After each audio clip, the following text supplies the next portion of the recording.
Well, everyone, we're so glad you decided to join us. Yes, welcome everyone. Welcome. Our intention for today is to facilitate a recharge of your career. We're going to explore some new perspectives that will help you make some sense out of current work search trends. We want to give you 3 keys to opening workforce doors. You must know who you are and what you want.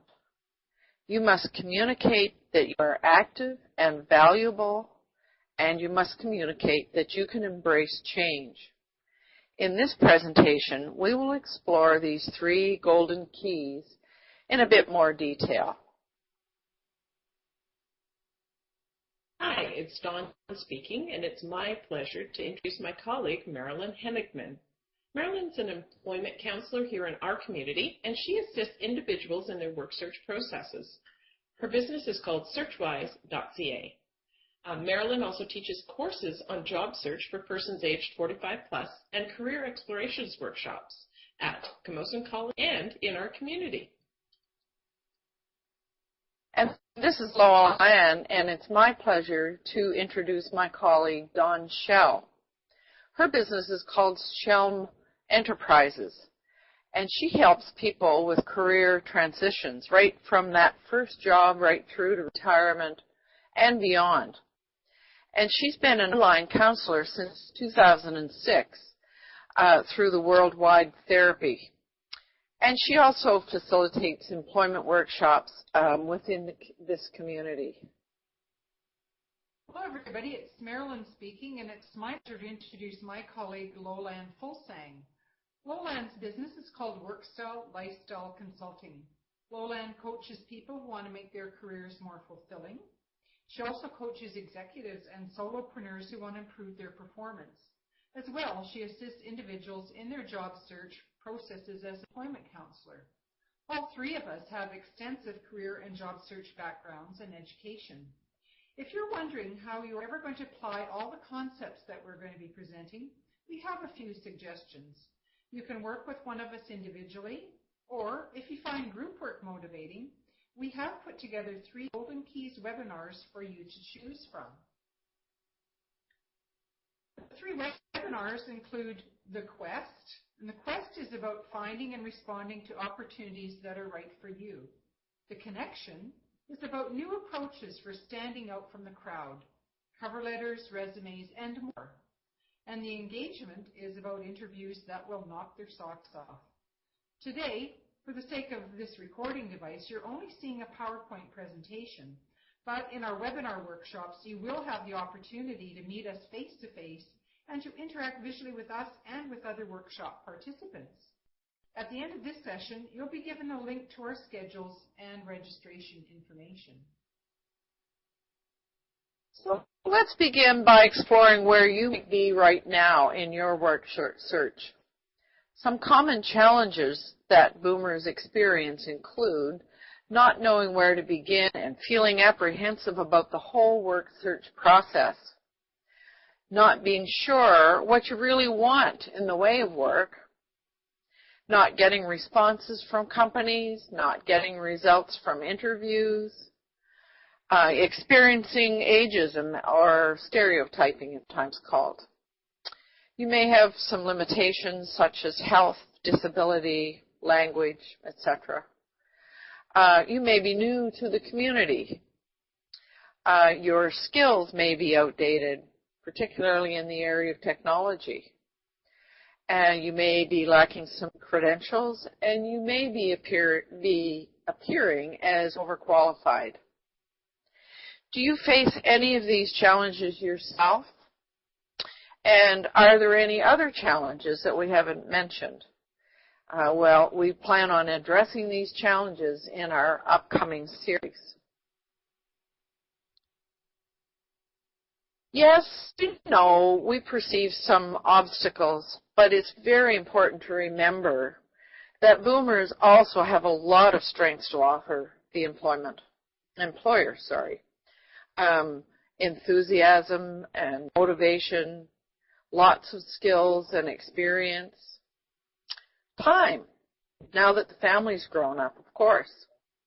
a network of people, a strong work ethic, and flexibility. Have you given any thought to what your strengths might be? Sometimes it's difficult to be positive, especially when finding work takes longer than anticipated and when employers seem unresponsive. But we've noticed in working with our clients that a positive outlook generates positive outcomes. And we need to find ways to boost confidence and self-esteem during this process and build this into our work search strategies. So let's look now at some of the elements that will help to maintain a positive outlook and create a positive outcome in your work search.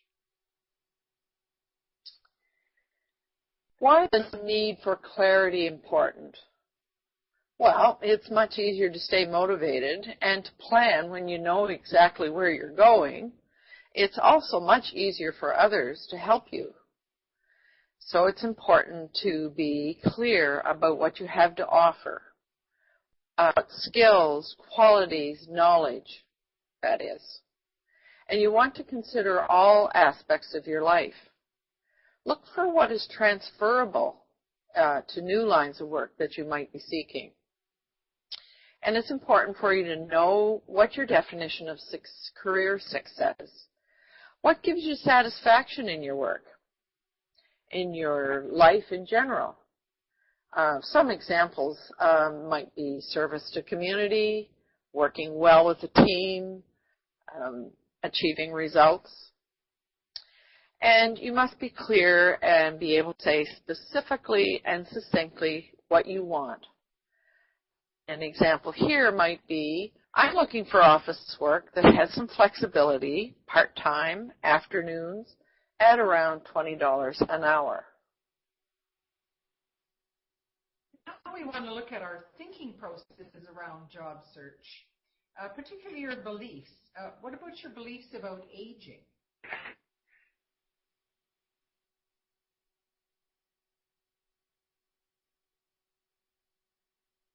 As boomers, we buy into those myths that our society holds about boomer workers. For example, boomers can't learn new tricks, like you can't teach an old dog new tricks. And they can't learn new technologies. Or that getting older means losing physical strength, good health and vitality, and memory capacity. Boomers are inflexible or can't get along with younger coworkers. What other negative myths come to mind? And what do you often hear yourself say? All of the research, in fact, points to the opposite. We are functioning at a younger age than previous generations, and we make great employees. And what about our contribution to the workplace? Rather than focusing on what's in it for me, I think it's more useful to focus your work search on how and what can I contribute to the employer's needs? Or is there a good fit between what I can offer and what the company needs? And finally, what is our orientation? Are we looking towards the future rather than looking in the past and reminiscing? Looking for work means focusing more on recent experience and skills and planning for the future. How do you fit with and stay connected to the future? Because staying employable means looking forward to the future rather than always looking back on the past. Companies are shifting. In the past, when we looked for work, we looked for a position. We had clear definitions of what those positions meant and how they fit into the company organization chart. We were very conscious of roles: frontline, supervisor, manager, director.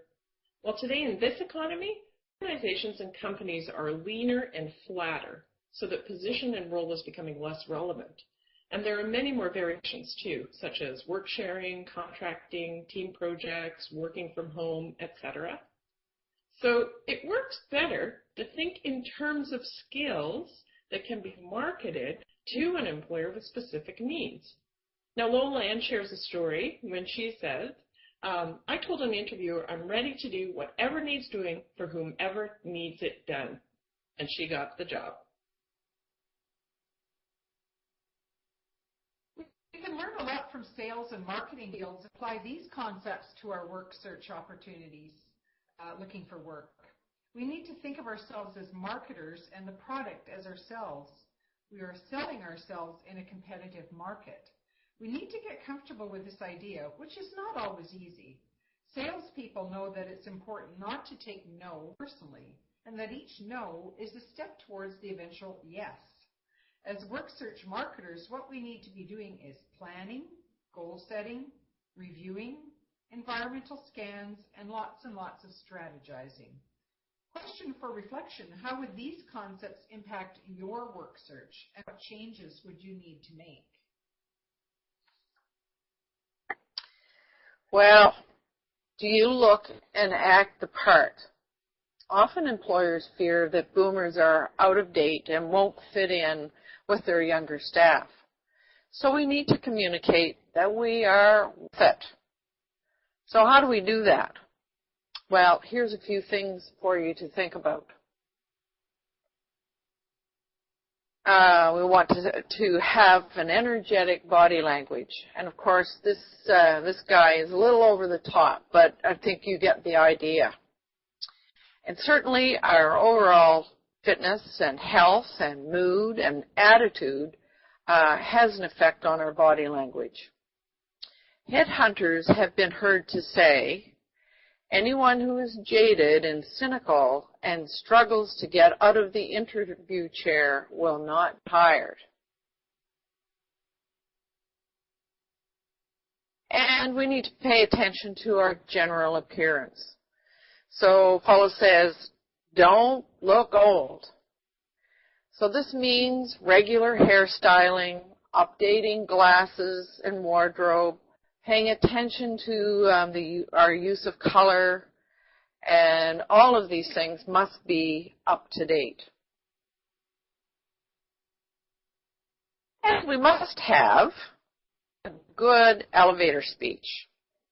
Can you say in one or two confident sentences who you are, what you have to offer, and what you're interested in doing? An example might be, I'm looking for a company that could use a good bookkeeper who is skilled in using QuickBooks. Do you have any suggestions for me?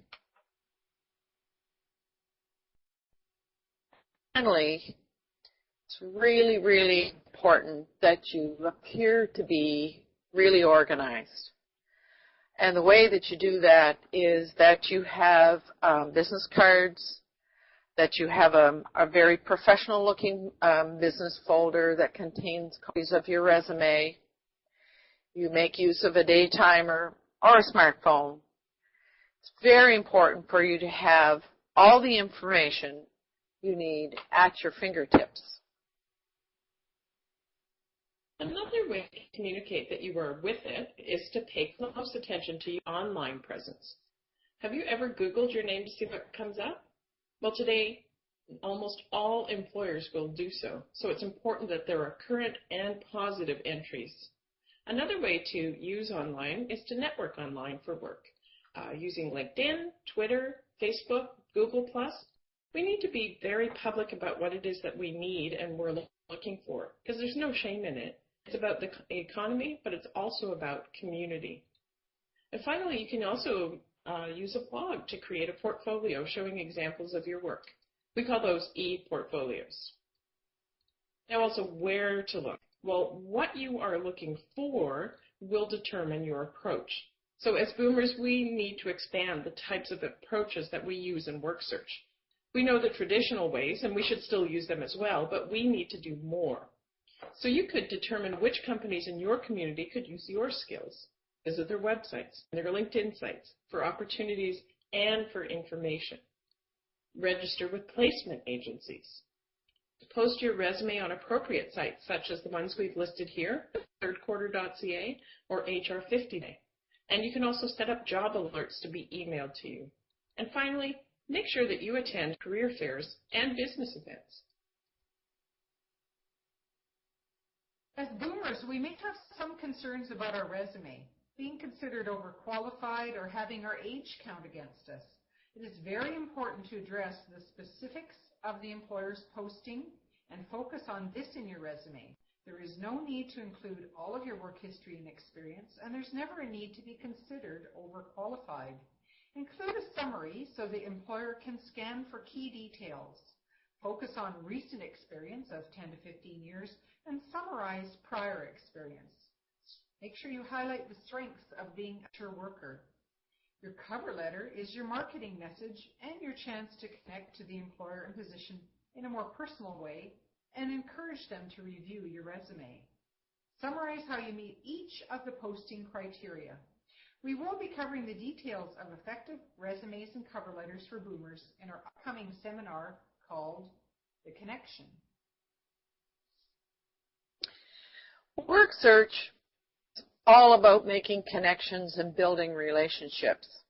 This is a little bit different from the way things used to be, for sure.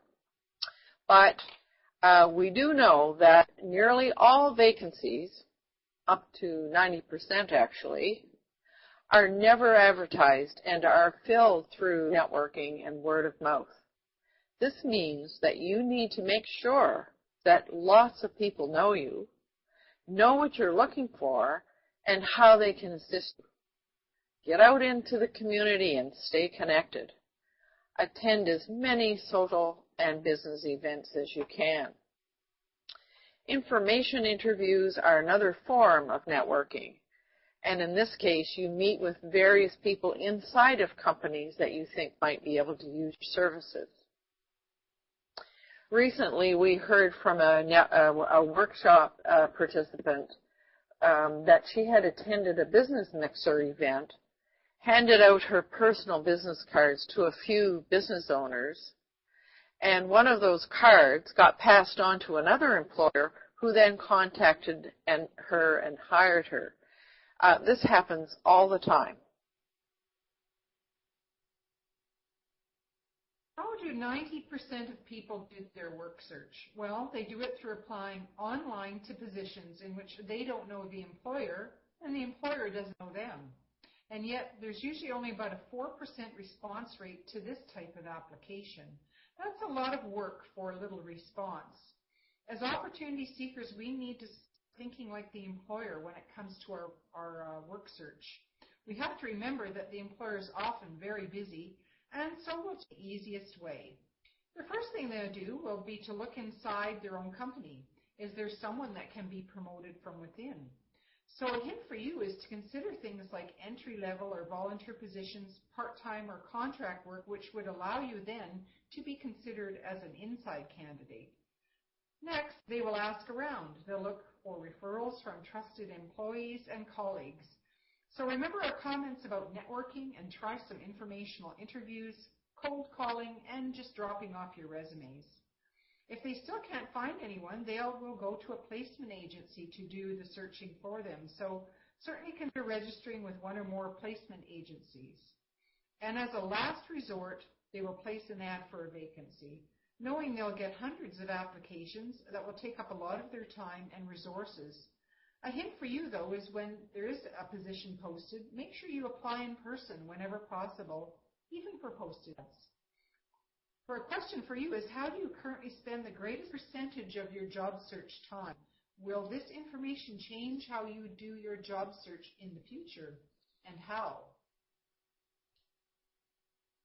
What can the boomer job seeker do when the interviewer is younger? Well, our programming from previous time tells us to go into job interviews with an air of confidence. Well, maybe perhaps it would make sense to tone that down a bit now. In our Golden Keys course, The Engagement, we'll be covering all the aspects of acing an interview, and we'll give you lots of techniques for connecting with the younger interviewer and putting them at ease. During our research, it's important not to forget about our own self-care. It is important to maintain our stamina and positive outlook, and we need to factor in our own self-care into our work search plan. This includes our emotional and physical well-being. How do you maintain a healthy self-image and motivation? Well, first acknowledge and take care of your emotions. This will be a time of a roller coaster of emotions, which is not uncommon. You need moral support from family and friends, so make sure you stay social and avoid isolation. Associate yourself with positive people, and certainly maintain the routines and social activities that help you stay grounded. Your fitness, your hobbies, your social groups, your spiritual activities. It might be important to ramp up your fitness and pay more attention to diet and good sleep at this time. Well, we know that mental self-care is important as well. We know that continuing to work in some capacity can provide creative stimulation that brings us a great deal of joy and satisfaction. And so what is most important is our lifelong learning. Being constantly re-educated communicates our tolerance for change. Here's how lifelong learning relates to this stage of our game. You to be learning new skills and engaging in creativity. And this, we know that learning something entirely new creates new brain pathways. Items such as languages, musical instruments, dancing, something that's very, very different from what we've always done. So it's important that you exercise your right brain. Write a story. Take up quilting or carpentry.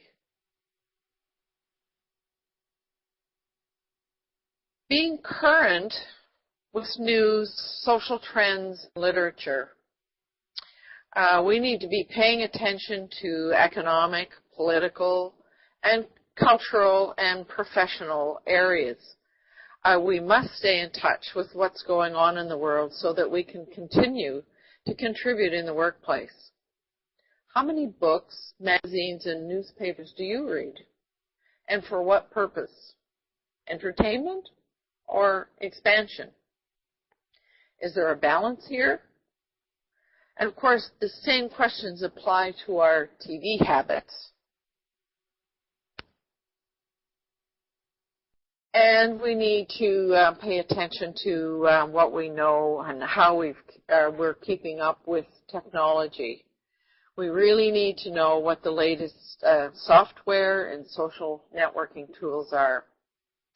Are you aware of cloud computing, for example? Did you know that 85% of websites are now accessed from smartphones and iPads? We need to be constantly updating our knowledge and our skills. I mentioned earlier in this presentation, we're offering 3 webinar workshops to assist you in your search for work: the quest, the connection, and the engagement. And though we are doing this video clip as a presentation, when we are doing the webinar series, there is an opportunity for you to interact with us and with each other. And if you'd like to see how this works, go to the tour of the webinar room that you'll find on the Retirement Employment page. Now, the benefit of this interactive audio-visual conferencing is that in addition to increasing your confidence by learning the latest interview techniques, adding more tools and resources in your toolkit, such as templates to get you started, and expanding your work search skills and knowledge, you will enjoy the benefit derived from working in groups, and you'll experience our support during this process. Now, the price for the program is $35 per workshop. So here's how to find more information and to register. The link on this slide will take you to retirementemployment.ca. There you'll find a registration page that contains detailed outlines of workshops and dates. You'll also find a PayPal button. Once you've paid, you'll be taken to the webinar registration screen, and you will need to provide your full name and the email address that you use regularly, because you will then receive an email with access code to the workshop.